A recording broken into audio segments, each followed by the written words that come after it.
Yay. It's Friday. Thank you all so much for coming. I know it's beautiful out there this weekend, and I know a lot of people have already headed up north. We typically do these on Thursday nights to catch people before they head out of town. But I really love the fact that you've all shown up for this. It's a spectacular show. I don't know, I'm not going to talk.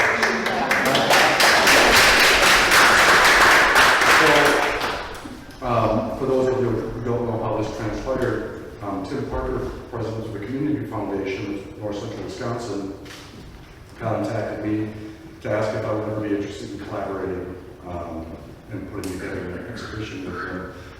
Tim's originally from Grand Rapids, Michigan, where they do the Art Prize, which is the largest competition art prize in the world in the local Grand Rapids. It's just a phenomenal event that makes millions and millions of dollars for the merchants downtown every single Grand Rapids. Tim brought this to my attention, an exhibit that he has stuck with him for years, having seen it, and asked me if we could do this. And I said, sure. What are you thinking, 2026, 27? He said, no, this summer.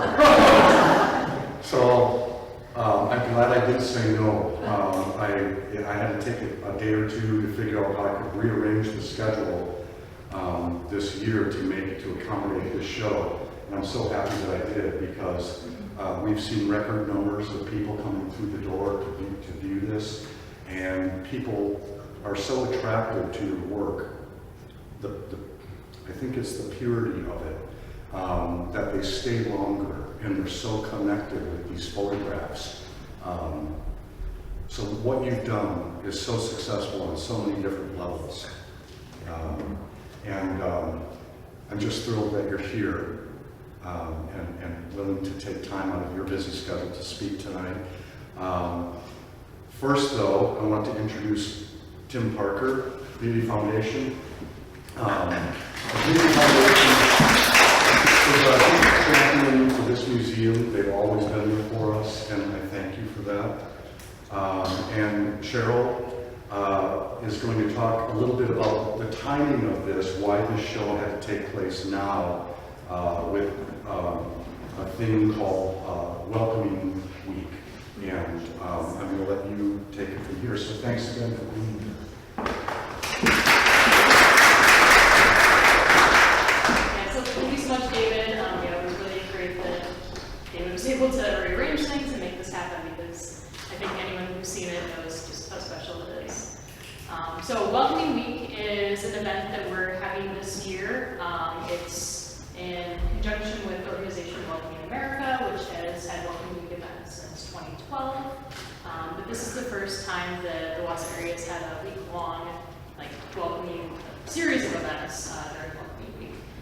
So Welcoming Week is basically about welcoming and belonging and helping people find connections and seeing that we're more similar than we are different. And so this was a perfect tie-in for Welcoming Week. The connections of the string and how we're all just really, all part. We're all in this world together, and we're connected that we know sometimes. So thank you all so much. Could I add on for a minute? So we didn't really introduce Cheryl. She is running the Wausau initiative, which is being used to promote all the great things about this community so that we can be really proud of it. And as a result, we're going to create 40,000 ambassadors in this town. They're going to go outside of Wausau and help people know what Wausau is and why they should visit or why they should move here. So Cheryl's running that initiative for us. You might know her as Wausau Mama online. She has a fabulous website for parents to figure out what you can do with your kids. And she's also the most successful author in Marathon County, being the author of the ABCs of Wausau. And so,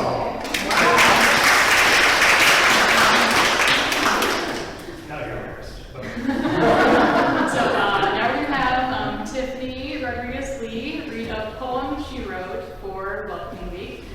She is Wausau's Poet Laureate this year, and she is the Executive Director of the Center for the Visual Arts.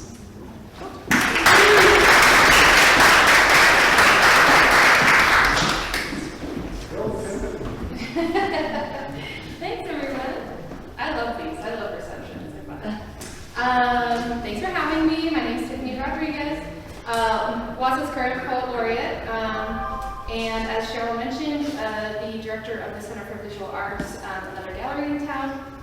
And in both of these roles, I had the pleasure and the honor of engaging with our community, our great community, in really creative and different ways.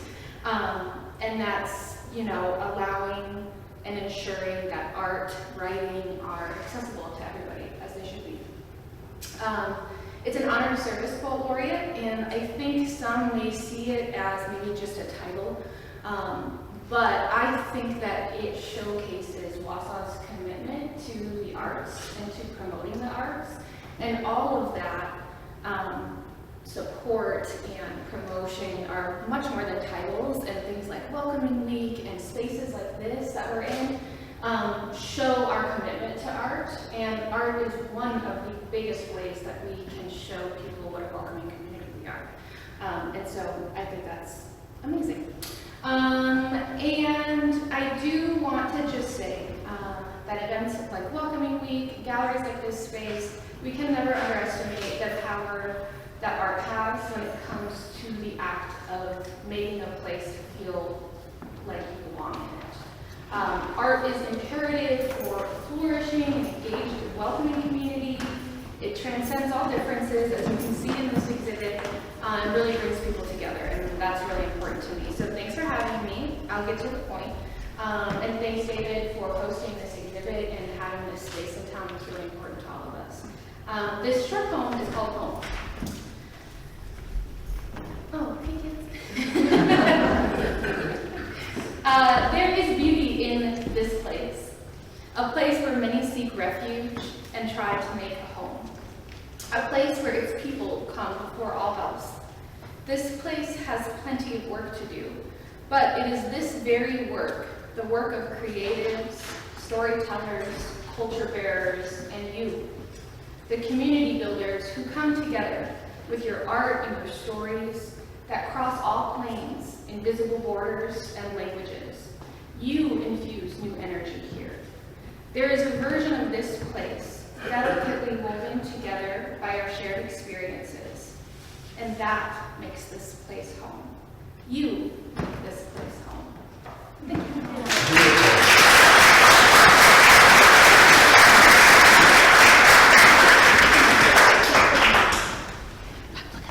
Tim, you want to do the introduction? I would be proud to do that, yes. Like was mentioned, when I was living in Grand Rapids, we had a condo in downtown Grand Rapids, and when this exhibit was on display for Art Prize, which by the way, they won Art Prize, so it's a big deal to win the world's biggest art competition and festival. I walked by this every day though, going to work, and you don't forget it. And so I think I filed it away. I didn't forget it, but it was filed. And then when Cheryl was talking about some options that we could do to make Welcoming Week special, somehow that file it opened in my head, and we looked into it. And so meeting these people, you find out how sincere and real these people are and kind. From the first call, you were interested. I think you were signed on immediately, and we are so lucky to have an exhibit like this here. But you might not realize that David has world-class exhibits here all the time, and a lot of people in the community don't know that. We need to get people here because he is generating revenue through our hotels and our stores and things, but a lot of people are coming from around the world to see this place. And when you drive by this red door, you might not know what's in here, but it's pretty special. So this is a continuation of the world-class work that David does as an artist himself, but also with the relationships he has around the world with other artists. But Chelsea and Mariano, beautiful couple. You can tell they're in love. And their love shows in these pictures, though. And I'm just going to pass it to you just that simply and let you tell us a little bit about what you're doing here. Thank you.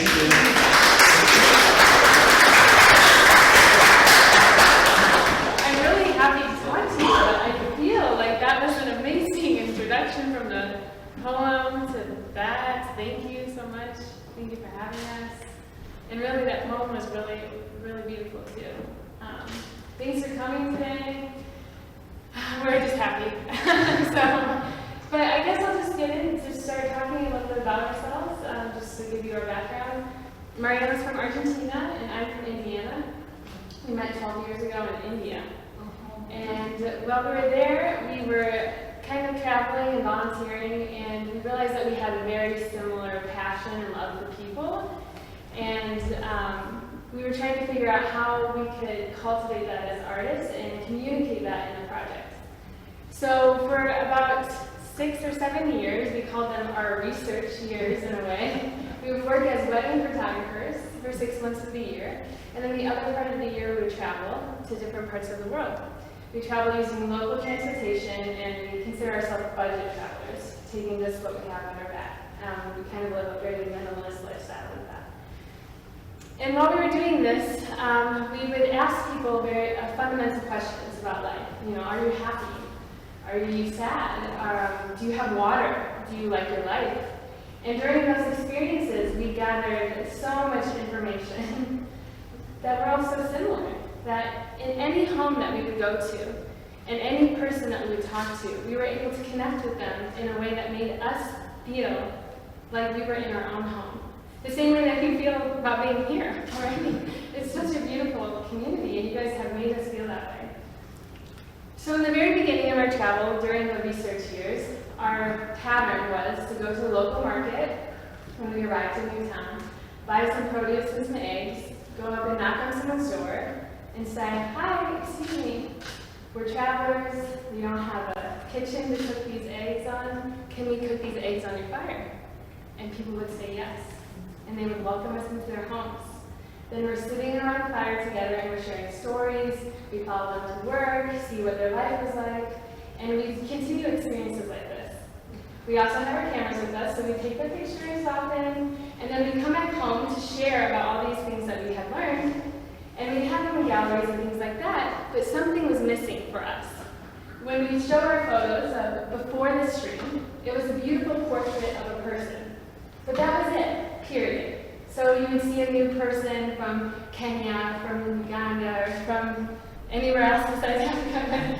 Those are the two that came to my mind. And you would see that portrait, and the story would just end. It was a beautiful person, someone that you hadn't seen before, and then you would walk away.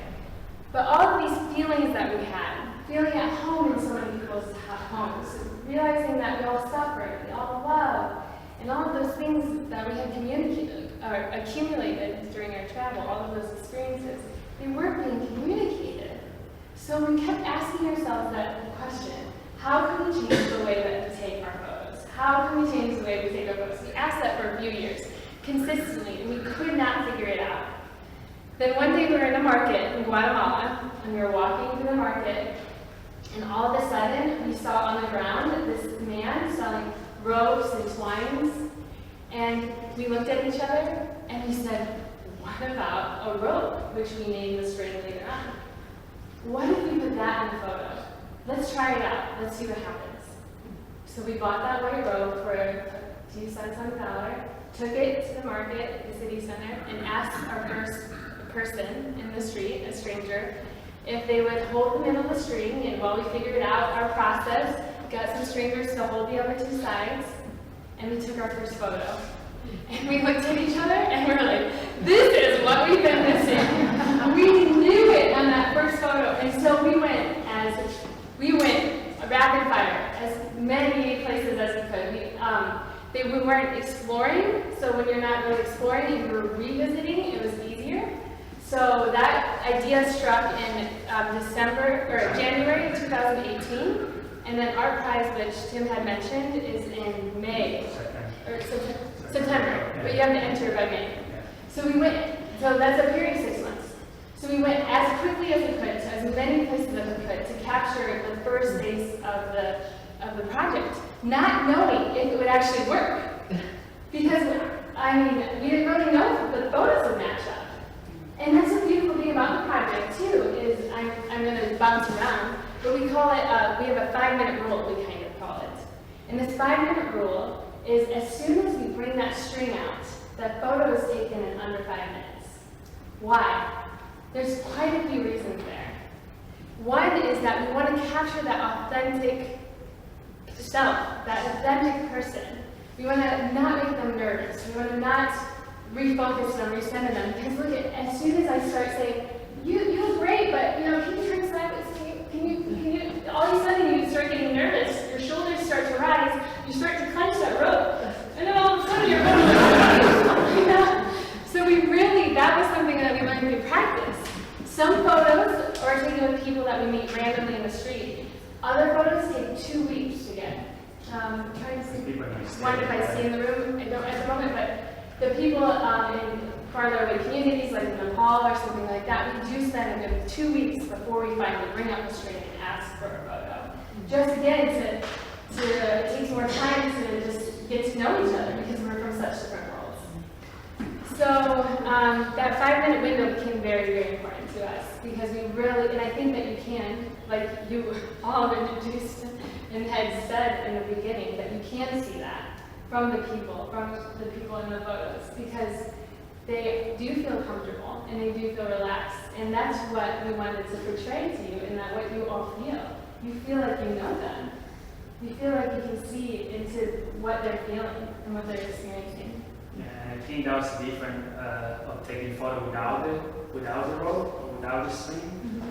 Before we were asking people for a photo, someone, I don't know, her, you know, she was sitting there and you're asking her for a photo, so you want to photo me? Sure, you can take a photos, and then, no, I don't really want a photo today. And then, so we were like, okay, that's okay, you know. But we didn't know what would happen with the string, with the rope. How this going to change? Like we were kind of nervous because, like, okay, we have to go to the street or some random villages or people from different cultures with a rope and tell them, okay, we're working on a project about human connection and we really want to connect everybody because we feel, you know, that yes, we look different, we talk different, but we feel that we have things in similar. I think you feel, you love, you suffer, you go through all this struggle that I'm going through too. So, do you feel that way? It was kind of a little bit scary at the beginning because we're like approaching a person with a totally different subject. There was a subject behind the photograph. So the people were saying like, start reacting in a way that we never, like, it's not what we didn't expect. I think we were dreaming with the reaction, but we didn't know if actually would happen. But I think that's the main thing that keeps us going every day. Is seeing people's reaction. Every time that we talk to them, we approach them, they're like, yes, I want my picture taken. I want to be part. And I think you can see some of the looks. They're staring at you and saying, I want to be part of this. I want to live in peace. I want to be part of this community called work. You know, like, I don't know. I think that was for us as photographers was the most, I don't know, beautiful part. I think every stage is beautiful, but that part it was. See people reaction from any culture, from any country, being the same. Like I'm telling you, we're like walking around the streets in villages, and some of us are, excuse me, like we're walking this. It's not like we're analyzing it's something we understand with people, but we do a lot of people just walking by, and we ask them about the idea and the project, and the reaction is overwhelming, and they bring like something maybe cry because many people is going through different situations. You know, it's like. I think something that I learned in a community in Guatemala, we worked with the community in Guatemala, just help a little bit with food and nutrition. They went through a genocide 40 years ago, and now they're survivors. They're like 80, 90 years old, and they woke up every morning, barefoot, they had to cut wood, they had to wash clothes, and they lost all their families, their kids, their husbands in the genocide. So they're having a really hard life. And I remember the first time that I shared with them, I don't know why, I showed them a picture of my family and they saw my dad. They said, oh, the family's in dad. I said, yeah, but my dad passed away like 2 or 3 years ago. And they all came, all together. And they were like, oh, and they all started hugging me. They were very small, so they were like hugging me like this. And I was like, what is happening? Like, you just went through really hard stuff and you're feeling compassion for me? Then I was like 10 years old when my dad passed away. You know, I was already hurt me really bad. Like I was trying to compare my suffering, and what they told me is like, don't compare suffering. People suffering for different reasons, and sometimes it's not more or less. you know, it just suffered. So I felt connected with them through the suffering. So, yeah, what is that? So anyway, so what we started learning was like, yeah, asking people, I lost it. So sometimes we, obviously we speak Spanish, I speak English, but we don't speak all the languages of the world. And so I think you brought up another good point too, is just even the nonverbal communication, just how far a smile can go, how far looking at someone in their eyes can go, showing two pictures connecting, it can be powerful too. But how quickly people caught on to the message that we were trying to communicate with just a simple string. It was that from a child to someone elderly, from any parts of the world, I think that was what was incredible. I think that makes the essence of the project, you know, and like, going back to the look, and it's like they were making a statement, they were sharing something with you when you look at them. And for that, we try to do it very quick, and we don't tell them. As they all, sometimes they ask how we hold the string, just hold it however you want. How is stand? It's just however you want. Do it with glass on, glass off, however you want. We want them to express themselves. And like the photo that you're seeing right now in most all these photos, the person is standing. They grab the screen even before they look, and that's the first photo. It's like less than a second. And then we take a few more, but all the photos that you're seeing right now is the one that is just in 1 second. It's just like there, they don't have time to think. They're feeling all this emotion because we're talking to them, and they just go into the photo, they just stand, they're standing, and we take the picture. That's how we. That is one of my favorite things too, is if you look around to see how people hold a string, it's all so different. And I think that's also, I mean, being photographers, it was really kind of hard for us too, to just take pictures of people in the middle, and then we just fell in love with it at the same time because of all the unique value to it. And I think it helps you to dive into the photo because you realize you have hands too. If someone asks me to hold a string, how would I do it? And it makes it more relatable, I think, as well. And also, like, we were always showing pictures. If we're doing an exhibition here, we're showing pictures from people from Africa, from Asia, but we're thinking, okay, how we can make part of the project anyway. Like someone from this town, someone from Chicago, someone from the United States, or even our friends and family members, how can make them part of this project? How can create a photography project with everyone's part? Not just like people from remote areas. So I think this was like, we started thinking more and more. I was like, okay, we're feeling this. This like, we like it. The other subject was the string. Like, like we're thinking, okay, how are we gonna make the string connect? Because the strings are going up and down, and we're thinking, okay, we put two people and we put a middle frame, and like, but sometimes was houses, then they were as big as this. And the person is sitting there, and I can't go back. So I have to take a picture right here, And the string of that person that is very close is going to be really different than that. If you see, there is a line over there where people is more like close up. So what we did is like, okay, Chelsea, we're going to have to let it go, and just to see what happened after we're done. We just take photos, and then we see what happens. So we learned a lot through the project as well. It taught us a lot of things like letting go. For example, because we couldn't measure the exact line of the string every time. And that was very challenging for us. And so it wasn't until afterwards, until we took thousands or like hundreds of photos, that we really actually sit at a computer, and it's kind of like a big game of puzzle. We find the matches by doing one by one. And that's even a fun learning experience as well. Not just who, they just connect. They choose each other. We don't photos choose each other.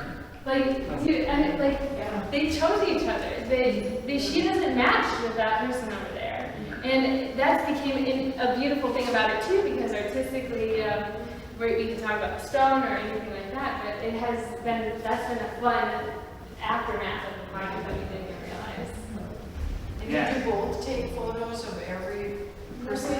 So we started off, and then we figured out a group. And our group, he tends to be the lead photographer, and I'm a little more zippy, so I kind of run around, tie the string, get volunteers to help pull the string, find a tree if there's no one around, and then, that was going to be my next question. How did you support the string? We Yeah, so normally always a random stranger walking by, or they, some people have a partner. This one in particular, her son is holding one So you just side. made more new friends. Yes, yeah. And I love the lessons that came out of that too. Because one time I had someone say, well, I'm not in the photo, so it didn't really matter. And I said, thank you for holding it. He's like, but I didn't take my picture. And I go, without you, there would be no picture. We're not all front and center all the time. When you go to see a theater or production, it's not the same if there's no stage crew, no lighting, there's no music. So everyone is an important, integral part of this planet Earth, not only this little project. If we're not being who we're made to be, if we're not becoming who we were meant to be, loving ourselves, being that person that you wanted to be when you were a kid, I don't know, but being happy, even your own happiness helps so much because it's contagious the same way the other side is too. But we all have an important role here. Whether you're front and center of the camera, whether you're on the side, whether you're taking the picture, whether you're just observing it to go share it with your kids. I don't know. So that's the other part of the project. It's so important to just be you. Obviously, we believe in human connection. We believe in that, you know, there's so many different theories, you know, but the string theory, the interconnectedness of us all, but the community, bringing together a poet, the museum, the foundation, all of us being together, the people who are coming here to listen. We're all important here, or else I'd be talking to myself and no. That's not fun. I used to do that.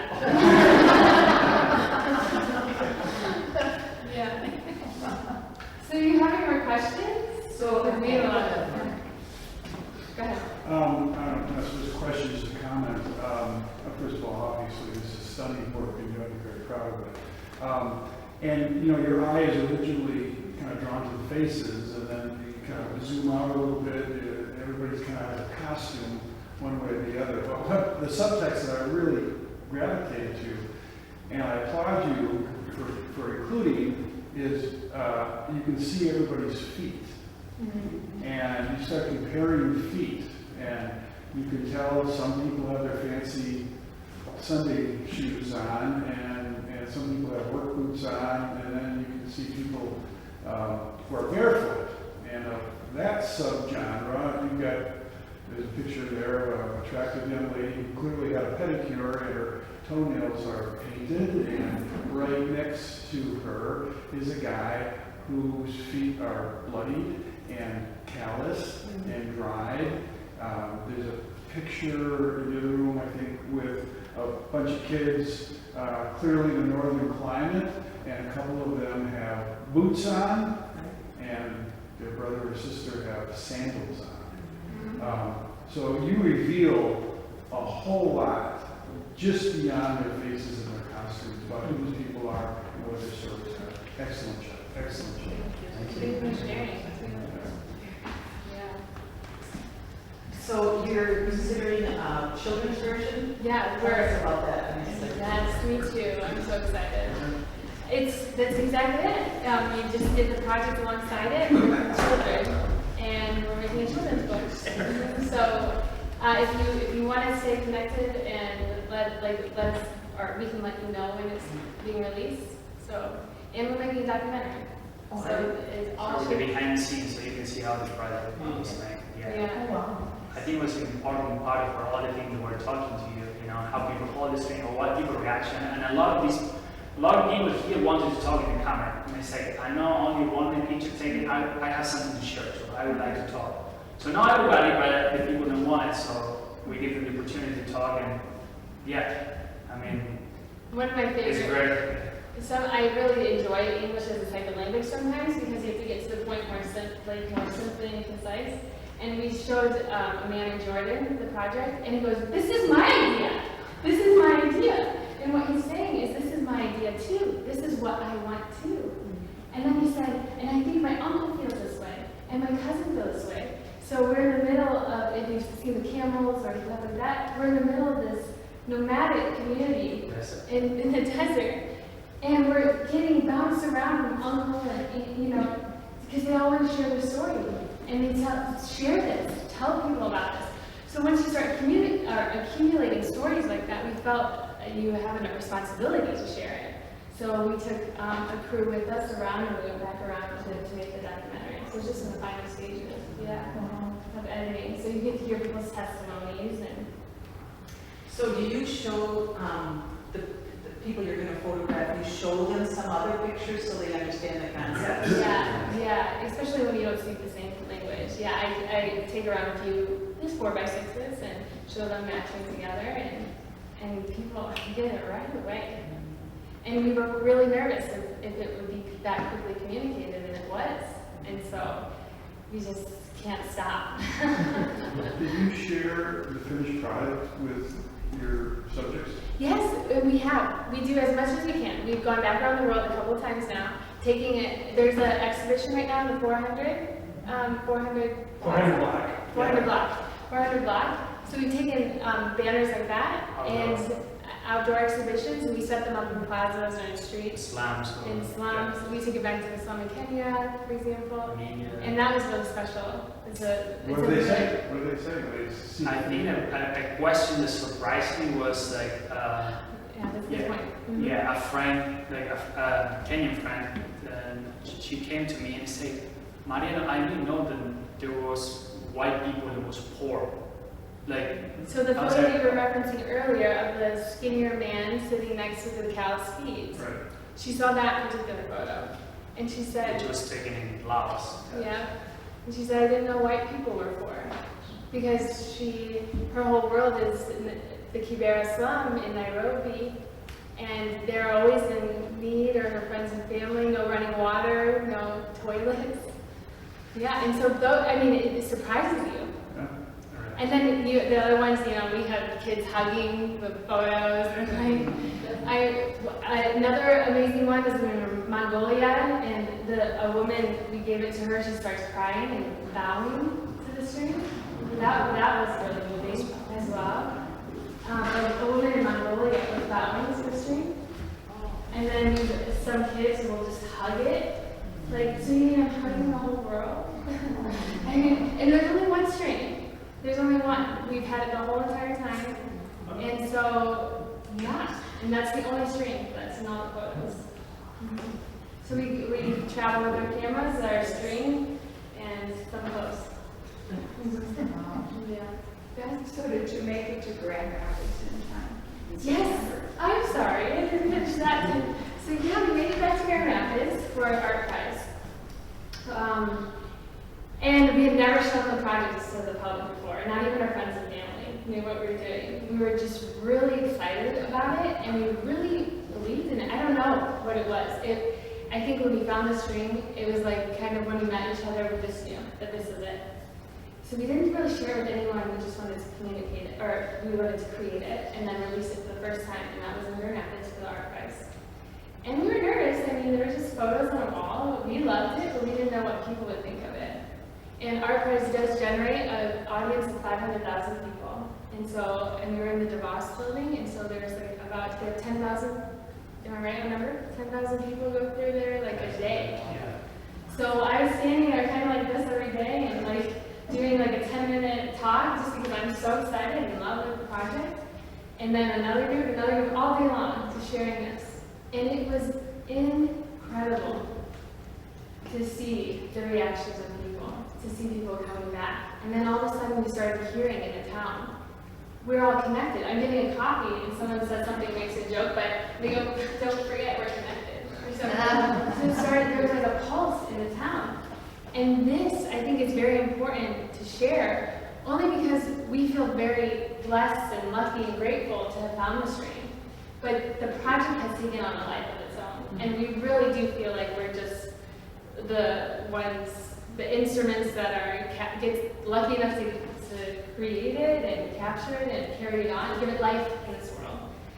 But when people were starting to respond to the project and feel the same way that we felt about it, I think it changed our focus completely, because then all of a sudden it really, I I don't know. I'm a little speechless even.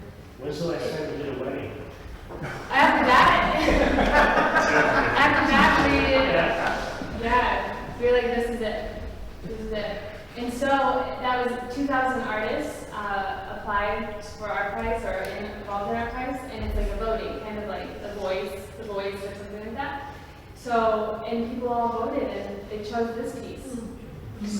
So the reason I like to share that is because they chose this piece.